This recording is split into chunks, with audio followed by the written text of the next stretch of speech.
I know that you started your life as a Christian, and as we are in Croatia, or you were born in Yeah, Croatia or Yugoslavia at the time.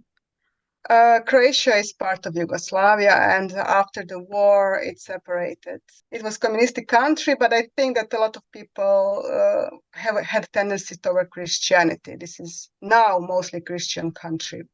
Mm-hmm. So I remember that my grandmother took me to church often. So Tell me about your life as a child with being raised as a Catholic. Like, how was that? well, nothing was pushed on me. Like my parents didn't force me, but I chose to go on Sunday school. In school, we had option to go to Sunday school, so I did. And I went through all the how do you call them? Everything that the church does, this, I don't know the English names for it. There are certain things that you have to do to become Christian, like Taking the blood uh, of Jesus and also that there are a couple um, of things that you have to go through in order to be like a Christian, and I did mm. that, but I don't feel that it actually meant anything to me. At Rather, the time, just yeah, it was more like a form, you have to go through this, but nothing happened to my consciousness because of it.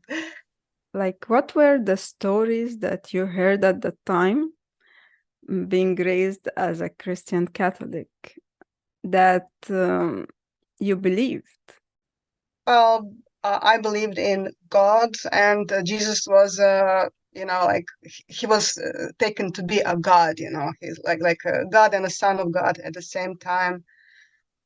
And there was a lot of fear mongering. You have to fear God, and there are these commandments and deadly sins, stuff like that.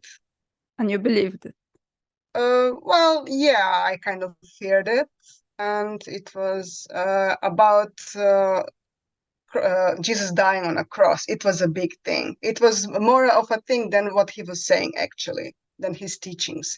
And we often had, for Christmas, we had movies about Jesus and the crucifixion and stuff like that. So it was forced, this crucifixion thing, which now I don't believe it's so important, but the words that he was saying, the message, I still do believe, or I don't know, I accept Jesus, but not as maybe not so much as God. And this crucifixion is not so important to me as much as what he was doing while he was alive, his message. For how long you stayed as a Christian? Till I was a teenager.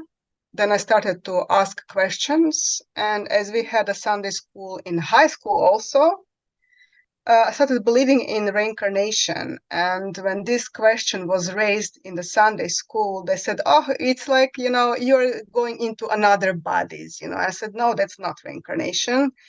And so they didn't explain it well, and they disregarded it as something that is not true. So, and as I felt it to be true, I just couldn't accept Christianity anymore. And it didn't give me answers. They didn't know anything, who is God, who is soul, nothing like that. It was just stories and these sins and stuff, and I just couldn't live like that. Mm. And I was more and more into Eastern culture, Eastern philosophies, Eastern religion. But how you heard about the reincarnation in Croatia at that time? It was more and more popular, and also my mom had anxiety attacks, and so she was trying to heal herself, and she tried psychologists and doctors, and none of it worked. So she turned to meditation and in Eastern stuff. So this is how she opened the gate for me too. This is how I heard about it. She had many books from Sai Baba and so on. And then as I first connected to it, then it resonated, and I started to explore.